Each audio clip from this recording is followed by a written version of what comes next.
เวลาบ่ปอเพราะว่าเวลาตีสี่เกิงนี่ก็จะได้เชื่อมสัญญาณนิมนต์ท่านสาธิตธีระปัญโยเปิ้นมาจัดรายการให้ญาติโยมได้ยินได้ฟังกันเป็นประจำทุกวันการที่ท่านสาธิตเปิ้นจะมาจัดรายการให้ญาติโยมเขาได้ฟังก็ตั้งแต่ปีใหม่นี่ไปเนาะเดือนมกรานี่ไปก็เวลาตีสี่เกิงยาวไปจนถึงปุ่น7 โมงปุ่นเลยญาติโยมก็จะได้ยินได้ฟังต่อเนื่องไปเลยท่านผู้ฟังทั้งหลายในช่วงรายการของท่านสาธิตนี้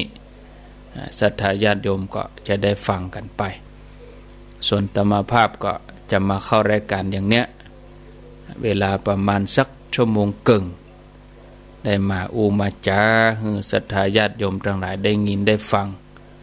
ก็มาอ่านก็จะถามหาเนาะ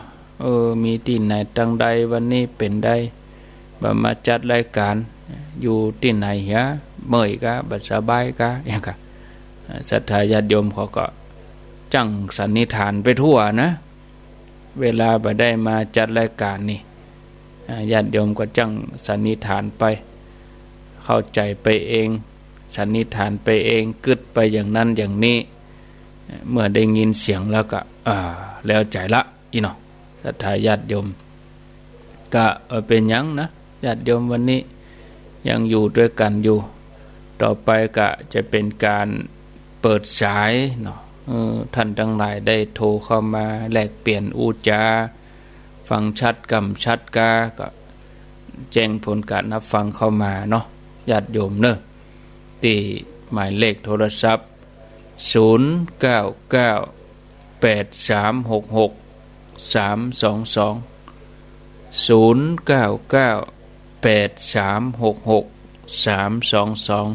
ตีสี่กับ20 นาทีอยู่ด้วยกันแถม10 นาทีสุดท้ายวันที่7นี่ก็ขอเจริญพรเนาะศรัทธาญาติโยมจะร่วมบุญสนับสนุนการเผยแผ่ธรรมะคลื่น FM 104.5 ก็เจริญพรได้ที่บ้านของโยมพิสมัยเนาะบ้านโยมพิสมัยที่บ้านดอนตันนะบ้านดอนตันบ้านโยมพิสมัยวันที่7แจ้งญาติโยมท่านทั้งหลายกดเข้ามาแถมใหม่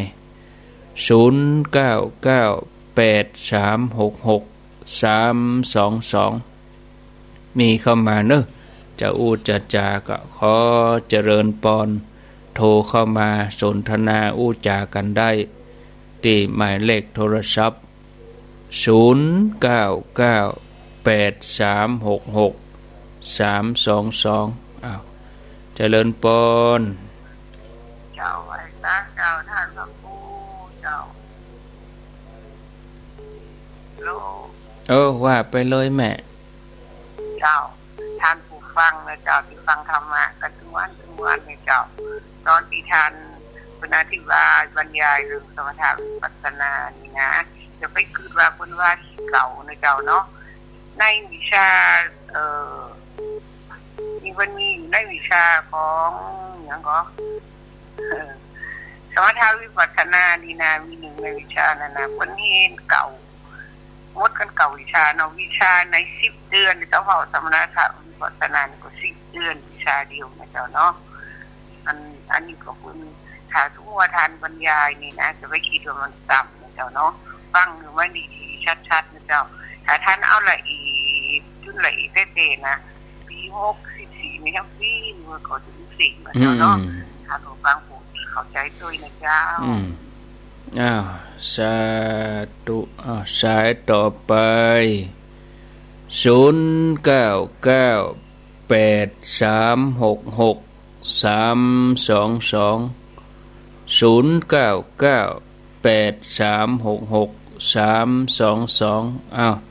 หลือเวลาแถม8 นาทีไปจะจะจาก็ขอเจริญพรเข้ามากดบัตรตันก็กดแถมใหม่บางทีสายมันซ่อนกัน กดบัตรดันบางทีก็เป็นฝากข้อความไปเหียอีกก็มีนะญาติโยมท่านทั้งหลายตั้งใจเอาเห็นน้อยเนาะ0998366322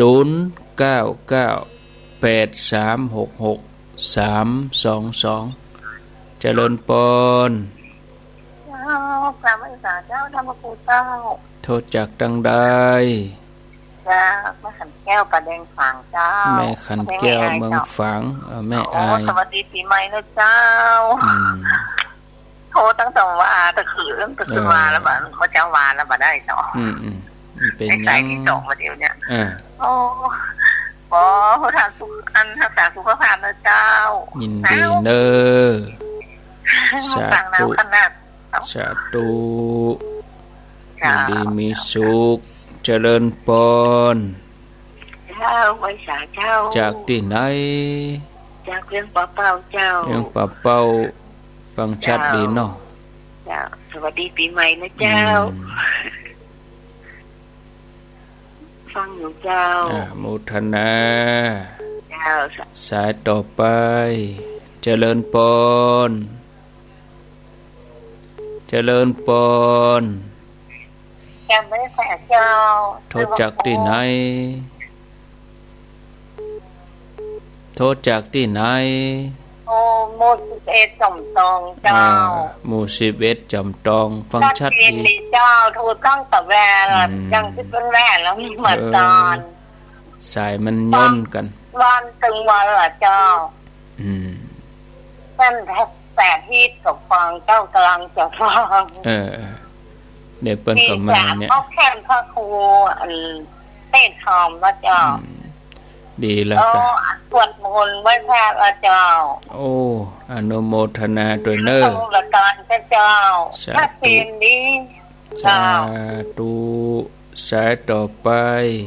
เจริญปนสวัสดีครับมัสการครับโทษจากดังใดวังสิงคำประแดดครับผมวังสิงคำประแดดฟังชัดดีเนาะชัดเจนดีกะครับชัดเจนดีครับชัดเจนดีเนาะนั่นฟ้าเปิดแล้วกันเดี๋ยวนี้นั่นฟ้าเปิดฮับแล้วกะบัดเดี๋ยวนี้ครับสถานีนะฟังคลื่นไหนคลื่น96ครับ96หำล่ะ96ไปมีจะใดหินนะครับผมว่าไฟหินก็แล้วถามว่าน่านฟ้าน่ะเปิดฮับละกาบัดเดี๋ยวนี้ครับเปิดแล้วครับเปิดแล้วเปิดฮับฟังกู้กันไปเนาะครับโมทนาสายต่อไปเจริญปนเจริญปนไว้สาเจ้าทางแม่จันติบว่าจะได้ชัดเจนดีก่อตื่นมากี่โมงแล้วเจ้าฟังเถอะเจ้าละเจ้าแล้วพวกก็ไปวัดอยู่กับแม่เขาอ่ะเจ้าเขาไปอยู่เขาก็ไปส่งเข้าใส่บาตรกับปิกก็ได้นะบางคนแบบไปเห็นเลยเราดูเจ้าจะเอาอย่างมาฉันนั่นแก่อยู่อันนั้นค่อยๆปิดเจ้าก็ใส่บาตรใส่ยังแล้วก็ปิกบ้านไปอะกะจะเป็นนั่งอยู่หันดูนะอันนี้เล่นแบบไปเห็นเลยแล้วกับไผจะมาดูแลใจใส่ผู้เจ้าพระนายกับเจ้าเขาว่าอย่างนั้นเม่นแบบไปเอาแบบไปวัดแล้วกัวเนี่ยแล้วผู้เจ้าจะมันเผยจะไปอยู่วัดฮะนอน้ำแบบมีเอาป่ามาขังนี่โมทนาเจ้าสายต่อไปเจริญปนวันสาเจ้าท่านพระครูจากดังใดหนองบัวใช่ไหมแกมเจ้าหนองบัวกะเจ้าฟังชัดดีกะหนองบัวเจ้าชัดเจนดีเจ้าติดตามตลอดเนาะดีกะเจ้าลูกเจ้ากินพักตั้งปลายลูกลูกควายกินพักตั้งเก้ายินดีเนอะสาธุสาธุน้องบัวชัยประการเมื่อคืนกับป้ากันนะอันนี้อยู่ที่ไหนบ้านภู ขาวหิมปิงเจ้ากูขาวหิมปิงตั้งลายละปูนปุ่นกะลายละปูนกะเจ้าลำพูนเนี่ยเจ้าฟังเคลื่อนยังฟังสถานีได้104เจ้า104เนาะเจ้าดีละชัดเจนเบิดกับฟังกันแถมเบิดกับฟังกันแถมเนอะเจ้าโมทนาสาธุสาธุอีกกะโทรมาบอกกันพ่องจะได้ฮู้ว่าคนนั่นฟังอยู่คนนี้ฟังอยู่นะเฮาก็ติดใน2 วันก็ได้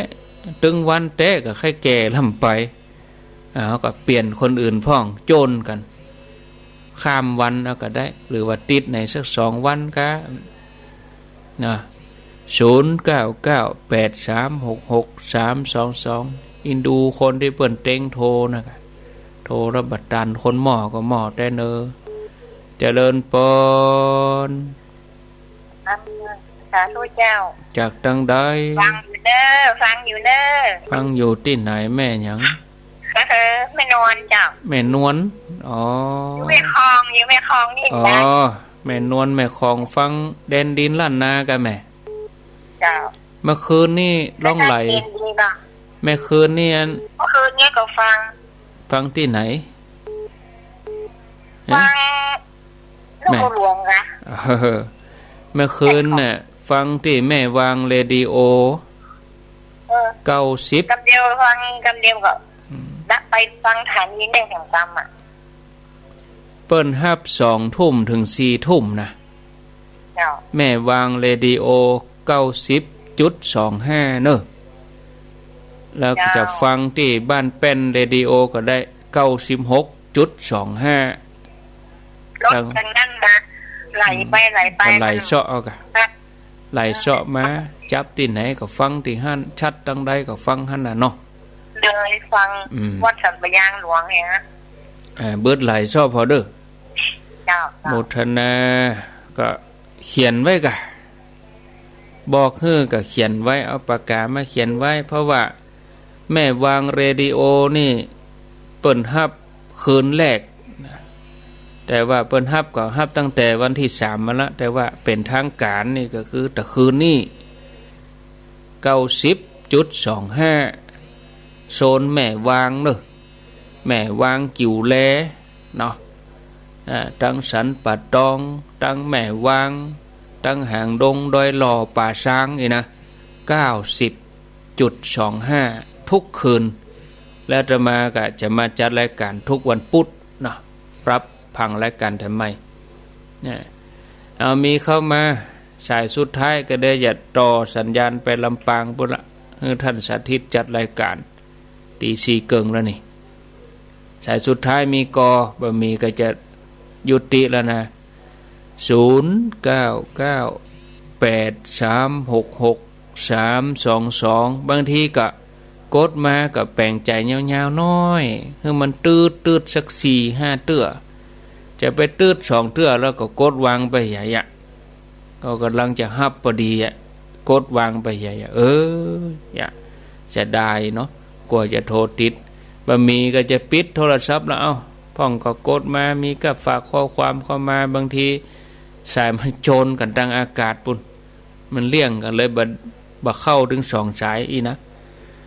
อาตมาลาไปก่อนเนอะญาติโยมต่อไปนี้ก็เชิญติดตามฟังรายการธรรมาภิวัตรจัดรายการโดยท่านพระอาจารย์สาธิตธีระปัญโย